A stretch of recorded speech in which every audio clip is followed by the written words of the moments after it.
Assalamu alaikum ve rahmetullahi ve berekatuhu. Aziz dostlar, hoş geldiniz bu videoya. Men özüm Muhammed Şerif. Bu cihazı ki görüyoruz. Bu cihazın adı HDMI USB Video Capture Kart.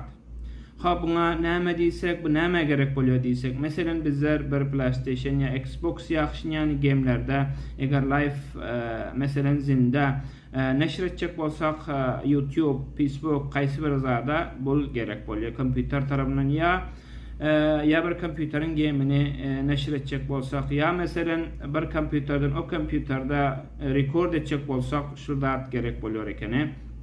Ya meselen bizler cihazımızı format ediyoruz. Ta ki başka bir kompüterde onu rekord edebilsek, ta ki birine ya öğretmek için ya video mesela Facebook'ta ya YouTube'da neşr edecek için ana şu yanaklatlara gerek bolýar ekeni. Bunun nemesi bizler bunu Çaynadan talep ettik.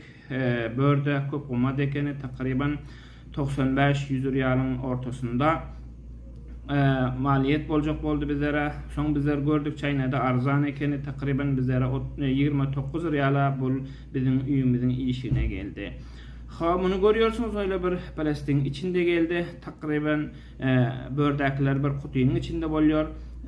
Yine içinin maly şo näse hemmejigim Çaynada gurşalan Çaynanyň maly. Görüyorsunuz, mana inşallah bunu bir nimesini görelik ne kısımda. Ne kısım näse bul? Mana görseňiz, mana şol USB bir tarapy, mana bir tarapy HDMI input bar. Öyle görseňiz HDMI video capture. Mana bul görýän bolsaňyz, bul şu nimesi adyny menu karty, meselen user manual HDMI USB capture kart diýip ýazandyr görýän bolsaňyz. Başga näse ýok eken bunun ýanynda. Bunu bir tarafa alıp koyalım. Görüyorsunuz mana şu bir tarafı USB, mana bir tarafım HDMI. Börden mesela HDMI kaysi çıkış giriş yeri. Bu misalim kompütere nasip bolýan yeri. Bunu inşallah mana ameliyem görkezers ne kısımda kaysi bir nemani sizler rekord edebilseniz.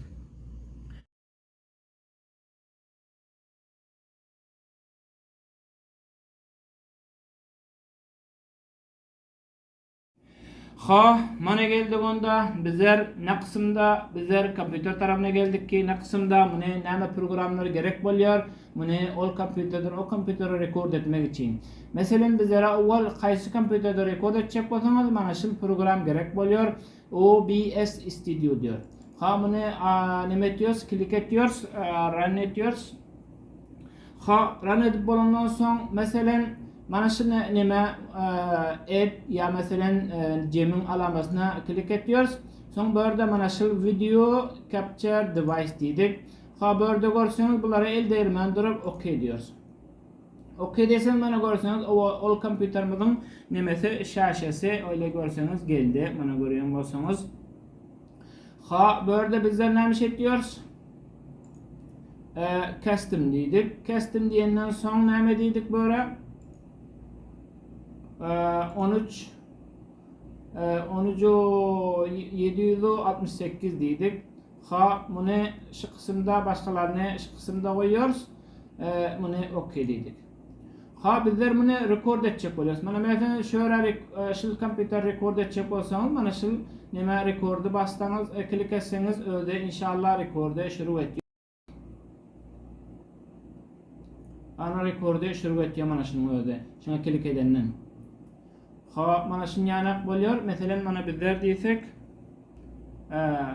bu kompüterimizi öyle görýän bolsaňyz hareket ettirebiliyoruz. Gaýsy bir müşkilaty ýok.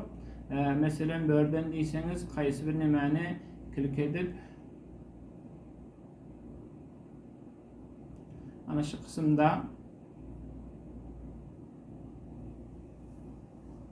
kısımda neme ediliyor?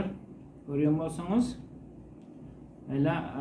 Qaysı bir mesela bu kompüterde eğer game oynanıp oturan bolsa o kompüterde rekord edip duruyor. Ya mesela bu kompüter format edip rekord edecek bolsaňyz o kısımdadan bolýar, fark eden ýok. Qaysı bir neme bolsa ya mesela kameranız bolýar, ya qaysı bir başka bir nime device var, mesela game oynuyorsunuz ya PlayStation bolýar, ya desen qaysı bir şinýanyk rekord eder inşallah. Bunu live eger görjek goýjak bolsaňyz, mesela YouTube'da ya başka kanallarda, sosyal medyada inşallah mana şu kısımda bunu rekord edebiliyorsunuz. Onda geldik bu videonun ahirine inşallah. Sağ olun, sağlıkta yaşayın. Yine gelecek videolarda inşallah taze nizamlar bile, taze nimeler bilen, qaysı malumatlar bile gelir inşallah. Sağ olun da, sağlıkta yaşayın. Fi emanillah.